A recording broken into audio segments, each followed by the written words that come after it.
Hello, YouTubers. This is me, Robot and Robot Ninja Paradise, and today we will be reading a story. It has been 1 year since Robot Ninja Paradise has started, and as you recall, we read a Sonic creepypasta to begin with, so we will now read a Sonic creepypasta to end the year. This story is called Sonic X Episode 79, Goodnight, Sweet Princess. It's gonna be so good, isn't it? Okay. I had a job at the 4Kids company a few years back.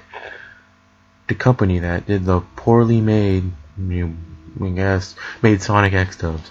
I didn't care about the dubs though. I only wanted my money and I hated the show anyway. Great start. Sonic was dead to me, but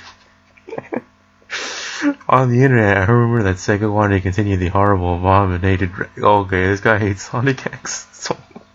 But 4Kids refused to give up copyright for the show, so it was discontinued. I heard a colleague of mine and the boss talking about the future of Sonic X, and them refusing to give Cosmo, a fan character of the third season of BioWare, who wanted to use her for the new game Sonic Chronicles: The Dark Brotherhood.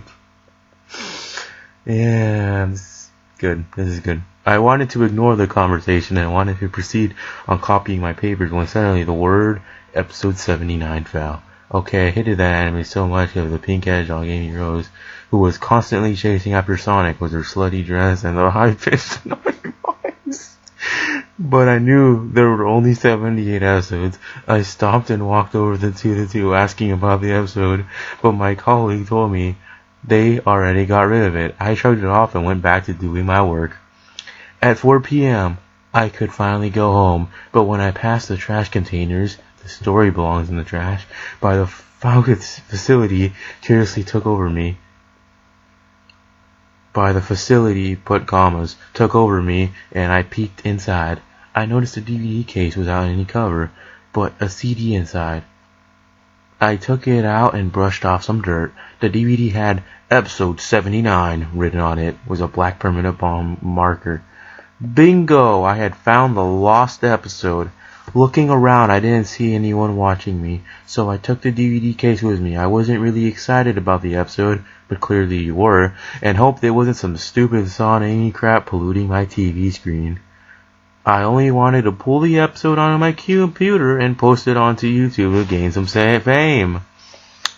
This guy has goals. I got home and the first thing I did is to put my bag away and get myself some dinner. For some reason I was really hungry when I came back from work. The next week on a Wednesday, I remembered the DVD case still laying around somewhere in my living room. I walked over and opened the case. It had Project Sonic Episode 79 on it, but no it didn't because you said it had nothing on it. Also was permanent marker, because of course. I noticed it was starting to rain and I closed the window to make sure nothing gets wet. After I cleaned the DVD, it was in a trash can after all, I walked over to my HD TV and put the DVD inside my DVD player. Where else are you going to put it? Let's see what'll come up, I thought to myself. The DVD started instantly. It was the well-known intro from the third season of Sonic X. I don't even know what that means. The annoying theme song blared in the speaker of my TV. Nothing odd until I saw there was actually the Japanese logo instead of the English one. I guess they snagged a non-dub version. I was glad not to see the fucked up edits 4Kids there to do. I could understand a lot of Japanese being a proud weeaboo. This character is so great. Anime fan in parentheses, just in case you didn't know what a weeaboo was. I'm sure you knew what I'm talking about. The intro ended up with each character posing in a group picture with Eggman in the background. I noticed Chris missing from the group picture. I guess there was some tweak since Chris left to his home in episode 78. Just as the image faded into black, a loud thunderclap managed to cause a power failure. It was only my house. When I asked my neighbors about it, my laptop was still working, since I left it on and now ran on battery. I know how a laptop works, so I manually opened the disk platform. My DVD player could be opened manually. It had a button that opened the case that worked without any power, like a Nintendo GameCube, for example. I know how computers work, and took the DVD out before closing it again and inserted it into my laptop. Surprisingly, it didn't play the DVD, but showed the insides of the DVD computer files. Next to the DVD's main file, I noticed that there was a folder called Presa. Confused at the name of the mysterious folder, I opened it out of curiosity, and it showed an alternate DVD file. I double-clicked it, and it started to play the file, soon to be disappointed by a constant black screen, but I waited patiently for the beginning of the intro. But it didn't come. I waited for about 5 minutes before moving my mouse to close the file. I did not forget. I jumped at the distorted female voice as the screen flashed red for a split second. I closed out the file. That moment nearly gave me a heart attack. The thunderstorm outside of my window was getting worse and louder. It was getting closer. Since everything already shut off, I didn't bother about it and exited the folder to play the original file. It played the intro, Chris still missing.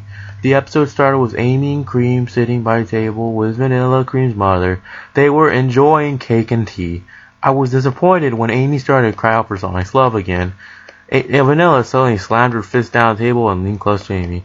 You know nothing about love, you idiot, she yelled at her. Cream cringed and backed away. I cringed even harder myself. She's making his usual shout noises, looking sad as Cream hugged him close.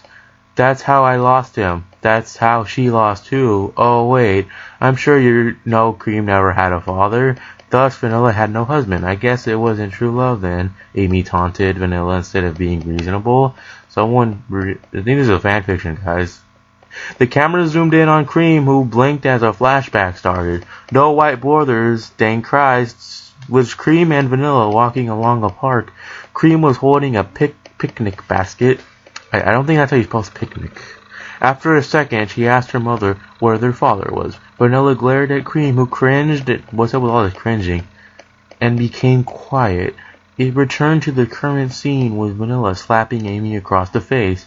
How dare you speak of ... It's hyphen like that.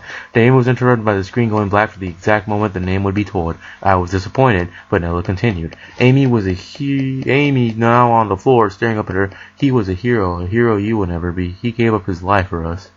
Amy scoffed and got up, pouting angrily as she dusted off her dress off.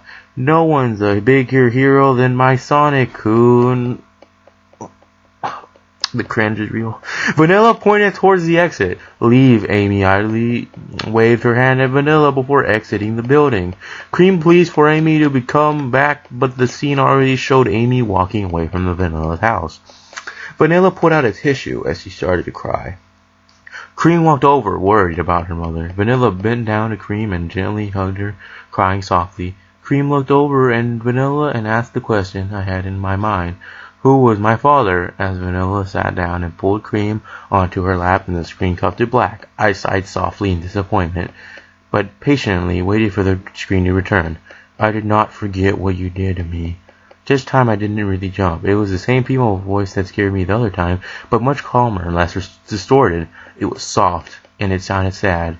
It was not Vanilla or any other voice caster that Japanese cast. I shrugged it off and continued to stare at my black screen. The weird was real. The screen returned with Amy knocking on Sonic's door, calling his name lovingly. Sonic's house is similar to the living room you see in the storybook series with stairs going up. Okay, I don't care. Sonic sat on the couch, his feet on the table. As he heard Amy knock, he groaned and stood up straight. It's her again, he muttered in an annoying tone as he got up and walked off to the door before opening it. Sonic, you didn't forget about our date tonight, right? This is a fanfiction, guys. Amy smiled before turning to just walk off. It's probably a joke since Sonic promises Amy a date here and there, mostly when being out of character, and he continuously forgets about them. Sonic facepalmed before closing the door again. He walked back to his couch before sitting down, noticeably sad. He looked at something. The screen turned back black again. Oh, come on, I muttered angrily, but I decided to wait again, in all caps, hoping none of these messages would pop up, but it did. Murdered me. The voice whispered this time. Oh wait, let me do that again, guys. Murdered me. The voice whispered this time, a picture flashing for a split second. Being on the computer, I could reverse the player to the exact point the picture flashed, and I was quite surprised at what I saw. It was Princess Sally. She didn't have a new style or anything. She looked like she did in a much better, in all caps, cartoon show, Sonic the Hedgehog, aka Sonic Satan. She was staring at the screen. Her face looked bland and empty.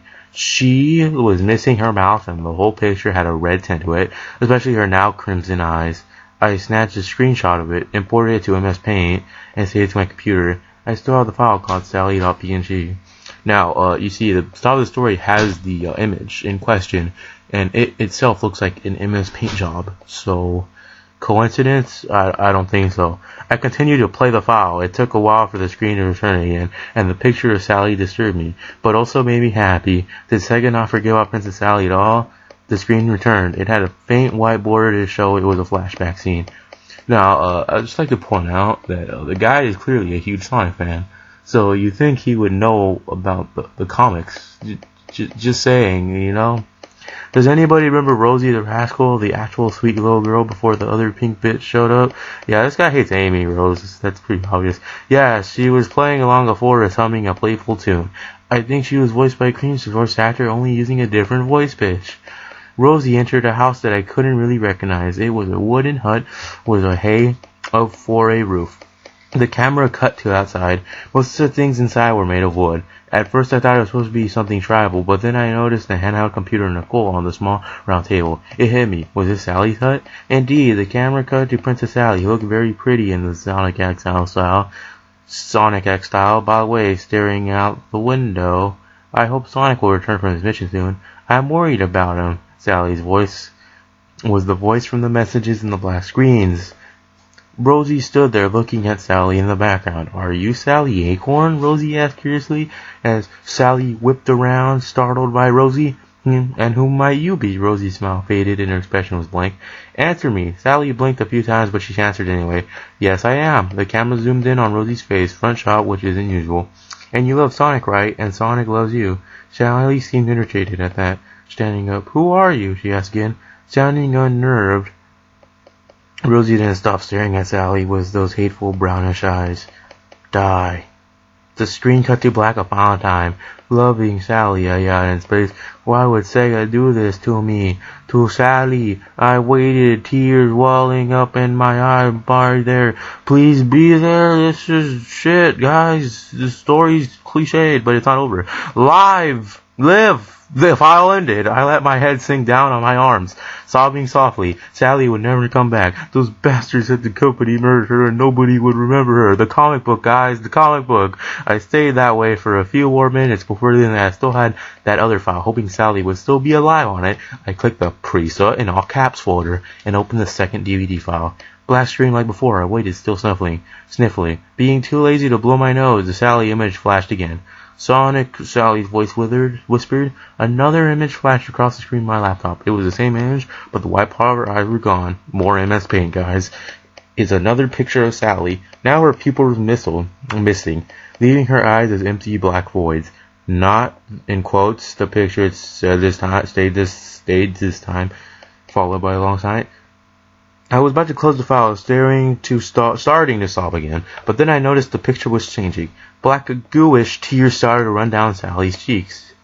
Slowly, very slowly, suddenly a loud screech interrupted. Reddish light was now in the place of her pupils, staring right at me. More MS Paint. I jumped and those red pupils followed me, mine wherever I moved. Free. The image disappeared and the screen went to black again. I sighed and looked towards the ground, but soon after that I heard the sound of the wind blowing from my speakers. I looked at the screen again. Sonic was there, standing in the middle of a graveyard. He bent down to one of the tombstones, which was empty. The camera showed his sad face, and he said, "Good night, my princess. Good night, my sweet prince."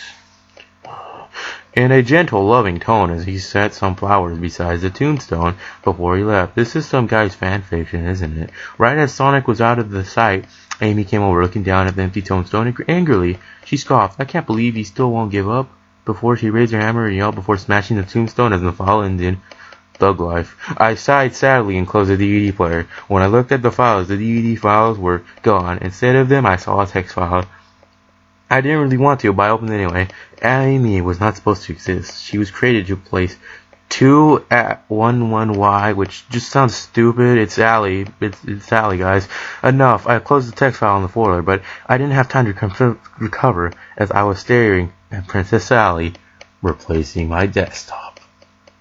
My God, this story is just so great. Like,